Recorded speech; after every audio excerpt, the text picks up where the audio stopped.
പലപ്പോഴും കരളിനെ കാവ്യാത്മകമായിട്ടൊക്കെ കവികൾ ഉപയോഗിക്കുന്നത് കണ്ടിട്ടുണ്ട്. പക്ഷേ കരളിനെ നമ്മൾ വേണ്ട വിധത്തിലാണോ പരിചരിക്കുന്നത്? എന്താണ് ആരോഗ്യവാനായ അല്ലെങ്കിൽ ആരോഗ്യവതിയായ ഒരു കരളിൻ്റെ ലക്ഷണങ്ങൾ? എന്തൊക്കെയാണ് കരൾ സംബന്ധമായ രോഗങ്ങൾ? സംസാരിക്കാൻ ചേരുന്നത് ഡോക്ടർ വിഷ്ണു ഗിരീഷാണ്, ഹെപ്പറ്റോളജിസ്റ്റ്, ലേക്ക് ഷോർ ഹോസ്പിറ്റലിലെ ഡോക്ടറാണ്. നമസ്കാരം. നമസ്കാരം. ഇതൊരു പുതിയ ശാഖയാണെന്നാണ് മനസ്സിലാക്കുന്നത്. കരൾ രോഗവുമായി ബന്ധപ്പെട്ട്, കരളുമായി ബന്ധപ്പെട്ട്. അപ്പോൾ എത്രമാത്രം അഡ്വാൻസ്‌മെന്റ് നടന്നിട്ടുണ്ട് ഈ ഒരു ഏരിയയിൽ? എത്രമാത്രം ആളുകൾ അവെയറാണ് ഈ ഒരു സ്ട്രീം ഓഫ് സയൻസിനെ പറ്റി?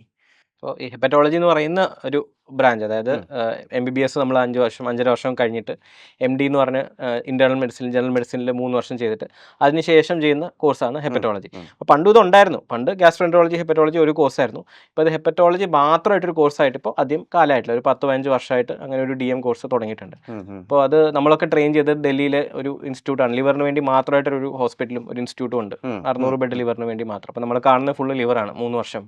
അവിടെ ഒരു 4 വർഷം ഞാൻ ഉണ്ടായിരുന്നു. അപ്പോൾ അങ്ങനെ നോക്കുമ്പോൾ ഹെപ്പറ്റോളജി DM കഴിഞ്ഞവർ കുറവാണ്. പക്ഷേ ഗ്യാസ്ട്രോഎൻട്രോളജിസ്റ്റും ഇത് നോക്കുന്നതാണ്. അപ്പോൾ ഉം. ആരെങ്കിലും ഒരാളെ കാണിച്ചാൽ മതി. അപ്പോൾ ഇതാണ് ബ്രാഞ്ച്. പക്ഷേ ഹെപ്പറ്റോളജി കഴിഞ്ഞ ഒരു 10-15 വർഷത്തിൽ ഒരുപാട് മുന്നോട്ട് പോയിട്ടുണ്ട്. അതായത് ഒരുപാട് റിസർച്ചും കാര്യങ്ങളും.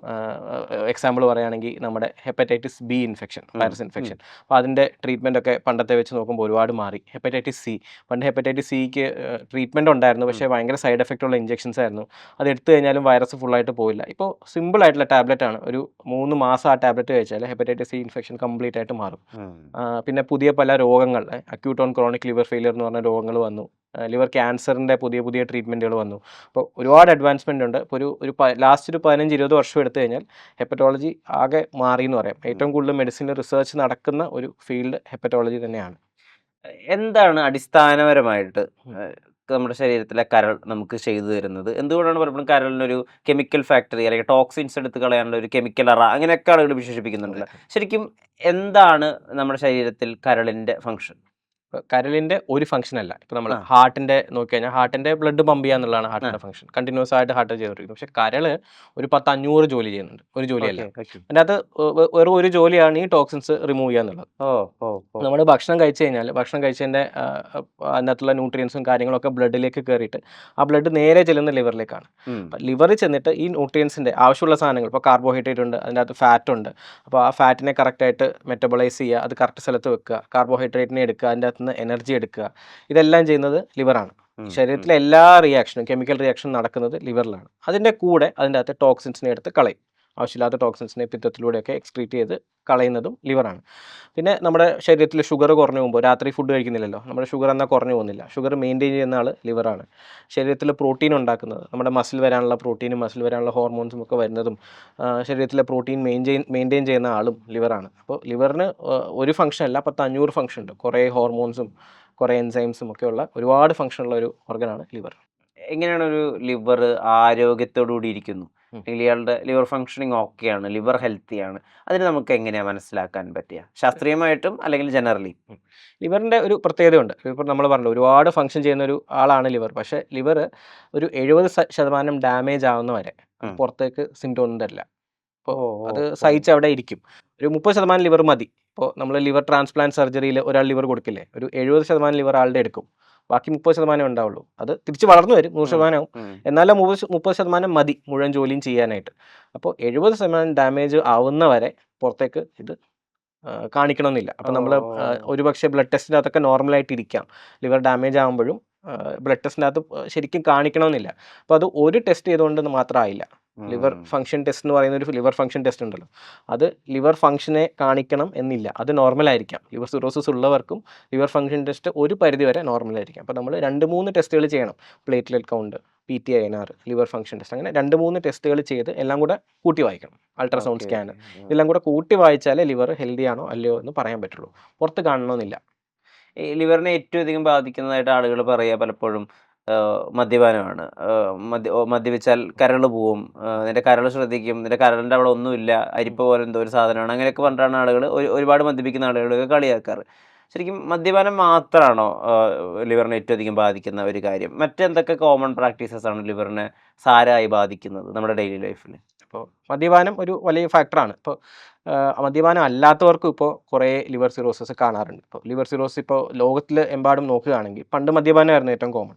ഇപ്പോൾ അതിനേക്കാൾ കൂടുതൽ ഇപ്പോൾ ജീവിതശൈലി രോഗങ്ങളാണ്, ലൈഫ് സ്റ്റൈൽ ഡിസീസസ്, നമ്മൾ ഷുഗർ, കൊളസ്ട്രോൾ, അമിതമായ ഭാരം. അപ്പോൾ ഈ കാര്യങ്ങളൊക്കെയാണ് ഇപ്പോൾ മുൻപന്തിയിൽ നിൽക്കുന്നത്. അപ്പോൾ ലോകത്തെ തന്നെ ഒരു എസ്റ്റിമേറ്റ് നോക്കിക്കഴിഞ്ഞാൽ 38% ലിവർ സിറോസിസിനെ കാരണം ഇപ്പോൾ ഈ രോഗങ്ങളാണ്.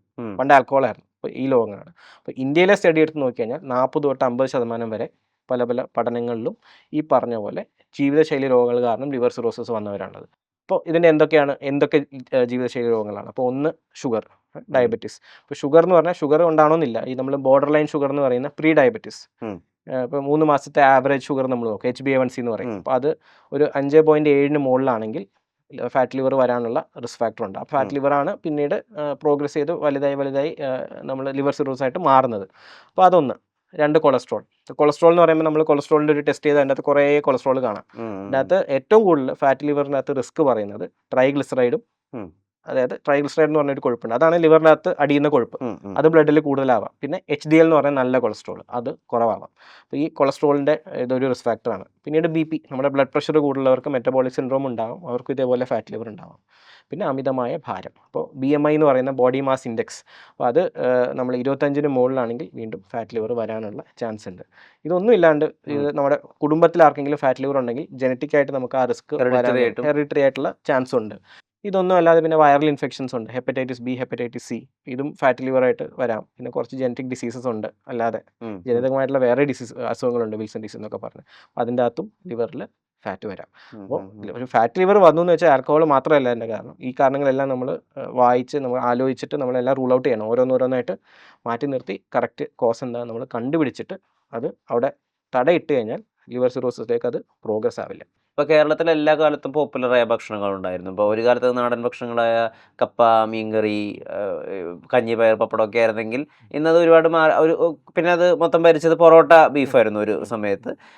ഇന്നിപ്പോൾ അതിൽ കുഴിമന്തിയും അൽഫാമും ഷവായിയും ഒക്കെയായി മാറിയിട്ടുണ്ട്. കുറച്ചുകൂടി അറേബ്യൻ ഫുഡിൻ്റെ ഒരു ഇൻഫ്ലുവൻസ് ഇപ്പോൾ ഭയങ്കരമായിട്ടുണ്ട്. ഇപ്പോൾ ഒരാൾ ട്രീറ്റ് ചെയ്യുകയാണെങ്കിൽ ഇപ്പോൾ ഫുൾ അൽഫാം മേടിച്ച് തരാം എന്നൊക്കെയാണ് പരസ്പരം അങ്ങോട്ടും ഇങ്ങോട്ടും പറയുന്നത്. അപ്പോൾ ഈ അൽഫാം, കുഴിമന്തി, ഈ 2 പ്രധാനപ്പെട്ട ഭക്ഷണങ്ങളും എത്രമാത്രം നമ്മുടെ ലിവർ ഫങ്ഷനിങ്ങിനെ ബാധിക്കുന്നുണ്ട്, ടോട്ടലി നമ്മുടെ ഹെൽത്തിനെ എങ്ങനെ ബാധിക്കുന്നുണ്ട്, എങ്ങനെ അതിനെ ഒരു നല്ല ക്രമീകരണത്തോടു കൂടി കഴിക്കാം?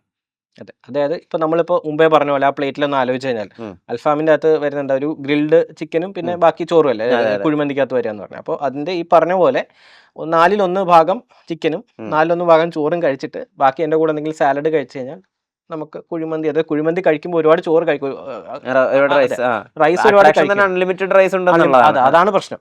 കാർബോഹൈഡ്രേറ്റിൻ്റെ അളവ് കുറയ്ക്കുക, 4/1 മാത്രം ചോറ് കഴിക്കുക, ബാക്കി ചിക്കൻ ഫുള്ള് തീർക്കുക. പിന്നെ ബാക്കി എൻ്റെ കൂടെ എന്തെങ്കിലും സാലഡോ പച്ചക്കറികളോ ഫൈബറോ കഴിക്കണം. എൻ്റെ കൂടെ പെപ്സിയും കൊക്കോളോ ഒന്നും കുടിക്കരുത്. കുടിക്കാവുന്ന വേറെ കാര്യം, ലൈം സോഡ കുടിക്കാം. ഉപ്പിട്ട നാരങ്ങ വെള്ളം കുടിച്ചാൽ അതിനകത്ത് എനർജി ഇല്ല, കാലറി ഇല്ല. ലൈം സോഡ കുടിക്കുക, സോഡ കുടിക്കുന്നതുകൊണ്ട് പ്രശ്നമില്ല. സോഡ കാർബൺ ഡൈ ഓക്സൈഡ് എന്നേ ഉള്ളൂ, അത് പൊക്കോളും. പക്ഷേ വേറെ സാധനങ്ങൾ പെപ്സിയും, അത് കഴിഞ്ഞൊരു പെപ്സി കുടിക്കാൻ തോന്നും, അങ്ങനെയുള്ള മധുരം കഴിക്കാൻ തോന്നും. അവിടെയൊക്കെയാണ് ഈ കാലറി കൂടി നമുക്ക് പ്രശ്നങ്ങളായിട്ട് മാറുന്നത്. മയോണൈസ് ഇപ്പോൾ ഒരു വില്ലനാണോ?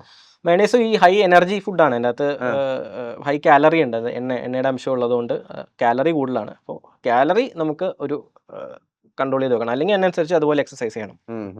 ഇപ്പോൾ ഈ ലിവറുമായിട്ട് സംബന്ധിച്ചിട്ട് പലപ്പോഴും കേൾക്കുന്ന കുറച്ച് ടേംസ് ആണ് ഈ SGPT, ബിലിറൂബിൻ, ട്രൈഗ്ലിസറൈഡ്. ഇതൊക്കെ ഒന്ന് എക്സ്പ്ലെയിൻ ചെയ്ത് തരുമോ? ഇവിടെ ലിവർ ഫംഗ്ഷൻ ടെസ്റ്റ് എന്ന് പറഞ്ഞ LFT, ഇതിൻ്റെ അകത്ത് വരുന്ന കാര്യങ്ങളാണ് ഈ ബിലിറൂബിൻ. അപ്പോൾ ബിലിറൂബിൻ തന്നെ 2 ടൈപ്പ് ഉണ്ട്, ഡയറക്റ്റും ഇൻഡയറക്റ്റും. ഇത് രണ്ടും കൂടെ കൂട്ടുമ്പോഴാണ് ടോട്ടൽ ബിലിറൂബിൻ എന്ന് പറഞ്ഞ് വരിക. അപ്പോൾ ബിലിറൂബിൻ്റെ റിപ്പോർട്ട് കാണുമ്പോൾ ടോട്ടൽ, ഡയറക്റ്റ്, ഇൻഡയറക്റ്റിന് 3 സാധനങ്ങളുണ്ടാവും. അത് സൂചിപ്പിക്കുന്നത് ലിവറിൻ്റെ എക്സ്ക്രീറ്ററി, അതായത് ടോക്സിൻസിനെ കളയുന്ന ഫംഗ്ഷനെയാണ് സാധാരണ സൂചിപ്പിക്കുക. നമ്മുടെ ലിവർ ഫെയിലിയർ ഒക്കെ വരുമ്പോൾ ബിലിറൂബിനാണ് കൂടുക. അപ്പോൾ ബിലിറൂബിൻ കൂടുന്ന അവസ്ഥയാണ് നമ്മൾ മഞ്ഞപ്പിത്തം എന്ന് പറയാം. അപ്പോൾ കണ്ണൊക്കെ മഞ്ഞയാവണമെങ്കിൽ ഈ ടോട്ടൽ ബിലിറൂബിൻ 2.5-ന് മുകളിൽ പോകുമ്പോഴാണ് സാധാരണ കണ്ണ് മഞ്ഞയാവുക. അപ്പോൾ മഞ്ഞപ്പിത്തം എന്ന് പറയുന്ന ഒരു രോഗലക്ഷണമാണ്, ഒരു രോഗമല്ല. അപ്പോൾ അത് വരാൻ 100 കാരണങ്ങളുണ്ട്. വൈറസ് ആവാം, നമ്മുടെ ആൽക്കഹോൾ ആവാം, എന്ത് വേണമെങ്കിലും ആവാം. അപ്പോൾ അത് ബിലിറൂബിൻ മഞ്ഞപ്പിത്തത്തിനെ സൂചിപ്പിക്കുന്നു. പിന്നെയുള്ളതാണ് SGPT, എൻ്റെ വേറെ പേരാണ് AST, ALT എന്ന് പറയുന്നത്. അത് ലിവറിൻ്റെ അകത്ത് കാണുന്ന 2 എൻസൈമുകളാണ്, ലിവറിൻ്റെ ഓരോ സെല്ലിൻ്റെ അകത്ത് കാണുന്നത്. അത് പുറത്ത് ചാടി ബ്ലഡിലേക്ക് വന്നു കഴിഞ്ഞാൽ ലിവറിൽ എന്തെങ്കിലും ഇൻഫ്ലമേഷൻ ഉണ്ട്, അല്ലെങ്കിൽ എന്തെങ്കിലും ഇഞ്ചുറി ഉണ്ട്, അതായത് ലിവറിൽ നീര് വരിക, അപ്പോഴാണ് ഇത് വരിക. അത് ഇൻഫെക്ഷൻ കൊണ്ടാവാം, വൈറസ് ഇൻഫെക്ഷൻ കൊണ്ടാവാം, കൊഴുപ്പുണ്ടാവാം, ഫാറ്റ് ലിവർ കാരണം വരുന്ന ഇൻഫ്ലമേഷൻ ആവാം, നോൺ ആൽക്കഹോളിക് സ്റ്റേറ്റോ ഹെപ്പറ്റൈറ്റിസ് എന്ന് പറയുന്ന കണ്ടീഷൻ, നാഷ്. അപ്പോൾ അതിൻ്റെ അകത്ത് ഈ പറഞ്ഞ പോലെ ഈ SGOT SGPT കൂടാം. അങ്ങനെ പല പല കാരണങ്ങളുണ്ട്. പിന്നെയുള്ളതാണ് ALP GGT, alkaline phosphatase GGT എന്ന് പറയുന്ന 2 എൻസൈം. അത് നമ്മുടെ പിത്തത്തിൻ്റെ ഫ്ലോയിൽ എവിടെയെങ്കിലും ബ്ലോക്ക് ഉണ്ടെങ്കിൽ കൂടാവുന്ന 2 എൻസൈമുകളാണ്. പിന്നെയുള്ളതാണ് ആൽബുമിൻ. അപ്പോൾ ആൽബുമിൻ എന്ന് പറയുന്നത് ലിവർ ഉണ്ടാക്കുന്ന പ്രോട്ടീനാണ്.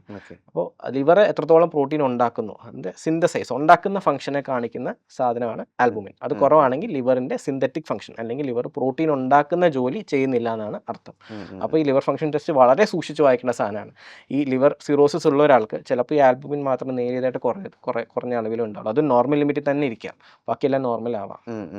അപ്പോൾ ഇത് ലിവർ ഫംഗ്ഷൻ ടെസ്റ്റ്. ഇനി പറഞ്ഞത് ട്രൈഗ്ലിസറൈഡ്സ്. അപ്പോൾ നമ്മൾ അത് കൊളസ്ട്രോളിൻ്റെ ഒരു ഭാഗമാണ്. അപ്പോൾ ഫാറ്റി ലിവർ ഉള്ളവർക്ക്, ചിലവർക്ക്, എല്ലാവർക്കും ഉണ്ടാവണമെന്നില്ല, മിക്കവർക്കും മെജോറിറ്റിയിലും ബ്ലഡിൽ ഈ ട്രൈഗ്ലിസറൈഡ് കൂടിയിട്ടുണ്ടാവും. അതേപോലെ നല്ല കൊളസ്ട്രോളായ HDL കുറവായിട്ടുണ്ടാവും. പിന്നെ നമ്മൾ ലിവറിന് ചെയ്യുന്ന ടെസ്റ്റാണ് PTINR എന്ന് പറയുന്നത്. അത് സാധാരണ ബ്ലഡ് തിന്നായിട്ടുള്ള ആൾക്കാർക്ക് ബ്ലീഡിങ്ങിൻ്റെ റിസ്ക് ഒക്കെ പറയുമ്പോൾ ചെയ്യുന്ന ടെസ്റ്റാണ്. പക്ഷേ ഇത് ബ്ലഡ് ക്ലോട്ട് ആവുന്ന പ്രോട്ടീൻ ഉണ്ടാക്കുന്ന ആൾ ലിവറാണ്. അപ്പോൾ ലിവർ ആ പ്രോട്ടീൻ ഉണ്ടാക്കിയില്ലെങ്കിൽ ബ്ലഡ് തിന്നാവാനുള്ള ചാൻസ് ഉണ്ട്. അപ്പോൾ അങ്ങനെ ലിവർ ഫംഗ്ഷനെ കാണിക്കാനായിട്ട് നമുക്ക് ഈ PTINR ചെയ്ത് നോക്കാം. ഇതൊക്കെയാണ് പൊതുവെ ചെയ്യാറുള്ള ലിവറിൻ്റെ ടെസ്റ്റ്. പിന്നെയുള്ളതാണ് നമ്മുടെ പ്ലേറ്റഡ് കൗണ്ട്. നമ്മുടെ ഡെങ്കിക്കകത്തൊക്കെ പ്ലേറ്റഡ് കുറയുന്നുണ്ട്. അപ്പോൾ ലിവർ സിറോസിസിൽ ലിവറിന് പ്രഷർ കൂടിയ കാരണം ഈ പ്ലേറ്റഡ് കൗണ്ട് കുറഞ്ഞിരിക്കാം. പലപ്പോഴും ഇത് മാത്രമായിരിക്കും ലിവർ സിറോസിൻ്റെ അകത്ത് ഒരു പ്രോബ്ലമായിട്ട് കാണാറില്ല. അപ്പോൾ പലരും ലിവർ സിറോസിസ് അവസാനത്തെ സ്റ്റേജിലാണ് വരിക, രക്തം ഛർദ്ദിച്ചതിന് ശേഷവും വൈറൽ ഫ്ലൂയിഡ് വന്നതിന് ശേഷം കണ്ടുപിടിക്കുക. അപ്പം നമ്മൾ അവരുടെ പഴയ റിപ്പോർട്ട് എടുത്ത് നോക്കുമ്പോൾ കഴിഞ്ഞ 3-4 വർഷമായിട്ട് അവരുടെ പ്ലേറ്റിൽ കൗണ്ട് നേരിയതായിട്ട് കുറഞ്ഞിരിക്കുന്നതായിട്ട് കാണാം. അത് ചിലപ്പോൾ മിസ്സാവാറുണ്ട്. ഇങ്ങനെ ചെറിയ ചെറിയ സൈൻസ് ചിലപ്പോൾ ലിവർ തന്നിരിക്കുക. അപ്പോൾ അത് നമ്മൾ പിക്ക് ചെയ്യണം. അതുകൊണ്ട് ഈ പറഞ്ഞ ടെസ്റ്റുകളൊക്കെ, ഇപ്പോൾ ലിവർ ഫംഗ്ഷൻ ടെസ്റ്റ് ആയാലും പ്ലേറ്റ്ലെറ്റ് കൗണ്ട് ആയാലും INR ആയാലും ഇതൊക്കെ നമ്മൾ സൂക്ഷിച്ച് വായിക്കണം. റെസ്പോൺസിബിൾ ആയിട്ട് പഠിപ്പിക്കുകയാണ് കുറച്ചുകൂടി നന്നാവുക എന്നാണ് എനിക്ക് തോന്നുന്നത്. കാരണം മദ്യപാനം മുഴുവനായിട്ട് വർജിക്കാൻ വേണ്ടിയിട്ട് പറയുക അത്ര എളുപ്പമുള്ള കാര്യമല്ലല്ലോ. കാരണം ഒരു ആൾക്കാരുടെ സോഷ്യൽ സർക്കിൾ അനുസരിച്ച് ചിലപ്പോൾ അത് മറിഞ്ഞൊക്കെ ഇരിക്കാം. മദ്യം ആരും കഴിക്കാതിരിക്കട്ടെ. പക്ഷെ എങ്ങനെ നമുക്ക് റെസ്പോൺസിബിൾ ആയിട്ട് കുടിക്കാം, അതിനെ ഡോക്ടറെ എങ്ങനെയാണ് സമീപിക്കുക? റെസ്പോൺസിബിൾ ആയിട്ട് കുടിക്കുക എന്ന് പറയുമ്പോഴേ നമുക്ക് ഒരാളടുത്ത് പറയാണ്, നമ്മുടെ മുമ്പിൽ ഇരിക്കുന്ന ആളുടെ അകത്തുള്ള ജീൻസ് എന്താണെന്ന് നമുക്കറിയില്ല. നമ്മൾ പറഞ്ഞു 38% സിറോസിസ് ഉള്ള ആൾക്കാരും വെള്ളം അടിക്കുന്നവരല്ല, നോൺ ആൽക്കഹോളിക് ആണ്. അപ്പോൾ അവർക്ക് മദ്യപിക്കാതെ തന്നെ ലിവർ സിറോസിസ് വന്നു. അപ്പോൾ അങ്ങനെയുള്ള ഒരാളുടെ അടുത്താണ് നമ്മൾ പറയുന്നത് റെസ്പോൺസിബിൾ ആയിട്ട് കുടിച്ചു എന്ന് പറഞ്ഞാൽ അവർ ചെറിയ എമൗണ്ട് എടുത്താലും അവർക്ക് ചിലപ്പോൾ അത് ലിവർ ഫെയിലിയർ ആയിട്ട് ബാധിച്ചേക്കാം. അപ്പോൾ ഓരോരുത്തർക്കും ഓരോരുത്തരുടെ ബോഡിക്ക് അകത്തിരിക്കുന്ന ജീൻസ് പലതാണ്. നമുക്കിപ്പോൾ ലിവർ സിറോസിസ് ഉണ്ടാക്കുന്ന പല ജീൻസുകൾ അറിയാം. PNPLA3 എന്ന് പറഞ്ഞൊരു ജീനുണ്ട്. അത് ഇന്ത്യയിൽ ഇപ്പോൾ 100 പേരെടുത്ത് അതിൻ്റെ അകത്ത് 25 പേർക്ക് ആ ജീൻ ഉണ്ടെന്നാണ് പറയാം. ജീനുള്ള എല്ലാവർക്കും സിറോസിസ് വരുമെന്നല്ല, അവർക്ക് ആ റിസ്ക് ഫാക്ടർ ഉണ്ട്. അതിൻ്റെ കൂടെ നമ്മളൊരു എക്സ്ട്രാ റിസ്ക് ഫാക്ടർ ആഡ് ചെയ്തു, മദ്യപാനം. ചിലപ്പോൾ അവർക്ക് അത് മതി ലിവർ സിറോസിസ് ആക്കാനായിട്ട്. അപ്പോൾ എന്ന് വെച്ചാൽ ഇപ്പോൾ മദ്യപിക്കുന്ന എല്ലാവർക്കും ലിവർ സിറോസിസ് വരുമെന്നല്ല പറയുന്നത്. പക്ഷെ നമ്മൾ പറയുന്ന ആൾക്ക് ഇങ്ങനൊരു മ്യൂട്ടേഷൻ ഉണ്ടെങ്കിൽ നമ്മൾ പറഞ്ഞ കാരണം ലിവർ സിറോസിസ് വരാം. അതുകൊണ്ട് നമുക്ക് അങ്ങനെ ആരും അഡ്വൈസ് ചെയ്യാൻ പറ്റില്ല. അതൊന്ന്. രണ്ടാമത്തേത്, മദ്യപാനം ഇപ്പോൾ പറയുമ്പോഴേ നമ്മളിപ്പോൾ ഒരു ലിമിറ്റുണ്ട്. ഈ പറഞ്ഞ പോലെ മോഡറേറ്റ് ഡ്രിങ്കിങ്, ഹെവി ഡ്രിങ്കിങ്ങിനൊക്കെ ഒരു ലിമിറ്റുണ്ട്. ഇത്ര ഗ്രാം എന്ന് പറഞ്ഞ ലിമിറ്റുണ്ട്. അതായത് ആണുങ്ങൾക്ക് 140 ഗ്രാം അങ്ങനെയൊക്കെ ലിമിറ്റുണ്ട് ഒരാഴ്ചയിൽ. അപ്പോൾ ഈ ലിമിറ്റിൻ്റെ ഒക്കെ ഒരു ഇതെന്ന് പറയുന്നത് പല പല സ്റ്റഡീസിൽ നോക്കിയിട്ട് വെസ്റ്റേൺ ഡേറ്റയാണ്, ഇന്ത്യൻ ഡേറ്റ അല്ല. ഇന്ത്യക്കാർക്ക് അതിൽ കുറച്ച് കുടിച്ചാൽ തന്നെ ലിവർ സിറോസിസ് ഒരു പക്ഷേ ആവാം.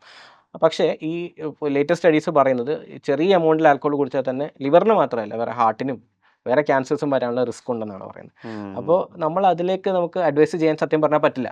നമ്മൾ പറയുന്ന ആൾക്ക് ചിലപ്പോൾ അത് സോഷ്യലായിട്ട് എടുത്തു കഴിഞ്ഞാൽ തന്നെ ചിലപ്പോൾ പ്രശ്നം ഉണ്ടായെന്നിരിക്കാം. പക്ഷേ ഏറ്റവും ബെസ്റ്റ് എന്ന് പറഞ്ഞാൽ കുടിക്കാതിരിക്കുക എന്നുള്ളതാണ്. അതുകൊണ്ട് പറ്റില്ല എന്നുണ്ടെങ്കിൽ ഡ്രിങ്കിങ് ഇൻ മോഡറേഷൻ വേണമെങ്കിൽ പറയാം. പക്ഷേ ആ മോഡറേഷൻ്റെ എമൗണ്ട് ആർക്കും അറിയില്ല. അത് നമുക്ക് അങ്ങനെ അഡ്വൈസ് ചെയ്യാൻ പറ്റില്ല. അതാണ് അതിൻ്റെ പലപ്പോഴും ഈ ആളുകളൊരു എളിതരായിട്ടൊക്കെ പറയുന്ന ഒരു കാര്യം ഉണ്ടായിരുന്നു, ഡോക്ടർ പറഞ്ഞിട്ടുണ്ട് 2 എണ്ണം അടിച്ചോളാൻ.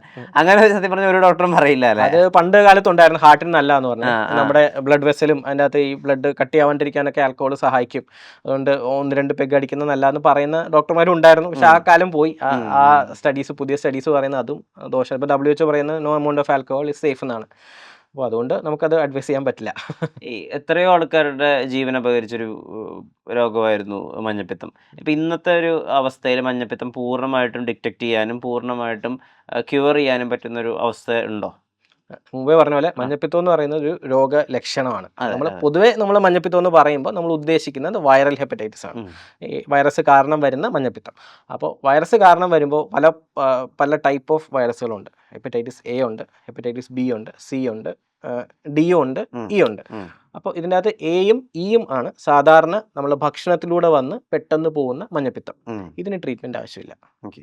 നമ്മൾ പണ്ട് സാധാരണയായിട്ട് കണ്ടുവരുന്ന മഞ്ഞപ്പിത്തം ഇതാണ്. അപ്പോൾ ഇതിന് ട്രീറ്റ്മെൻറ്റ് ആവശ്യമില്ല. നല്ല വെള്ളവും ഭക്ഷണവും മാത്രം മതി. 2 ആഴ്ച കൊണ്ട് ഇത് ശരിയാവും. അപ്പോൾ അതിൻ്റെ അകത്ത് നമ്മൾ എക്സ്ട്രാ ആയിട്ട് ട്രീറ്റ്മെൻറ്റ് എടുക്കരുത്.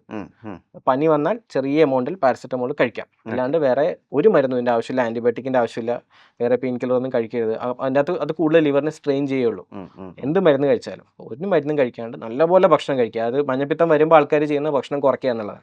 എണ്ണ ആഹാരം കുറച്ചോ അത് കുറച്ച് അതിനൊന്നും ആവശ്യമില്ല. നോർമൽ ഡയറ്റ്, നല്ല പ്രോട്ടീനുള്ള ഭക്ഷണം ആ 2 ആഴ്ച കഴിച്ചു കഴിഞ്ഞാൽ റിക്കവർ ആവും. ചില സമയത്ത് ഇതൊരു 3 മാസം വരെ കോളിസ്റ്റാറ്റിക് ഫേസ് എന്ന് പറഞ്ഞ് ചൊറിച്ചിലൊക്കെ ഉള്ള ഒരു അസുഖമായിട്ട് ചില സമയത്ത് കൂടാം. അപ്പം നമ്മൾ ചിലപ്പോൾ അതിൻ്റേതായിട്ടുള്ള മരുന്നുകൾ ചിലപ്പോൾ അതിന് കൊടുത്തു എന്നിരിക്കും. അല്ലെങ്കിൽ ഇന്ന് മരുന്നിൻ്റെ ആവശ്യമില്ല. ഹെപ്പറ്റൈറ്റിസ് എയും ഇയും ആണെങ്കിൽ. ഇനി അടുത്ത വൈറസുകൾ ഹെപ്പറ്റൈറ്റിസ് ബിയും സിയും. ബിയും സി എന്ന് പറഞ്ഞാൽ ശരീരത്തിൽ കയറി കഴിഞ്ഞാൽ അത് ഇറങ്ങില്ല. ഹെപ്പറ്റൈറ്റിസ് ബി പ്രത്യേകിച്ച് നമ്മുടെ ലിവറിൻ്റെ അകത്ത് നമ്മുടെ DNA പോയി അത് ചേർന്നിരിക്കും. പിന്നെ അത് ഒരിക്കലും പുറത്തു പോയില്ല. പക്ഷെ അതിനിപ്പോൾ മരുന്നുകളുണ്ട്. അങ്ങനത്തെ ഇൻഫെക്ഷൻ ആയിക്കഴിഞ്ഞാൽ 6 മാസത്തിൽ കൂടുതൽ ഇൻഫെക്ഷൻ ആയി, ക്രോണിക് ഇൻഫെക്ഷൻ ആയിക്കഴിഞ്ഞാൽ ഹെപ്പറ്റൈറ്റിസ് ബിക്ക് ജീവിതകാലം മുഴുവൻ ടാബ്ലറ്റ് കഴിക്കണം. കൺട്രോൾ ചെയ്യാം, ടാബ്ലറ്റ് കഴിക്കണം. ഹെപ്പറ്റൈറ്റിസ് സി ആണെങ്കിൽ ഞാൻ മുമ്പേ പറഞ്ഞ പോലെ 3 മാസം ട്രീറ്റ് ചെയ്താൽ കംപ്ലീറ്റ് ആയിട്ട് ഇപ്പോൾ അതിനെ ട്രീറ്റ് ചെയ്ത് കളയാൻ പറ്റും. അതാണ് ഒരു പുതിയ ചേഞ്ച് വന്നത്. കഴിഞ്ഞ ഒരു 2016 തൊട്ട് അതിൻ്റെ പുതിയ മെഡിസിൻസ് വന്നത്. കംപ്ലീറ്റ് ആയിട്ട് ട്രീറ്റ് ചെയ്യുന്ന നല്ല മെഡിസിൻസ് വന്നിട്ടുണ്ട്. ഒരു കഴിഞ്ഞ 10 വർഷമായിട്ടുള്ള അതിൽ.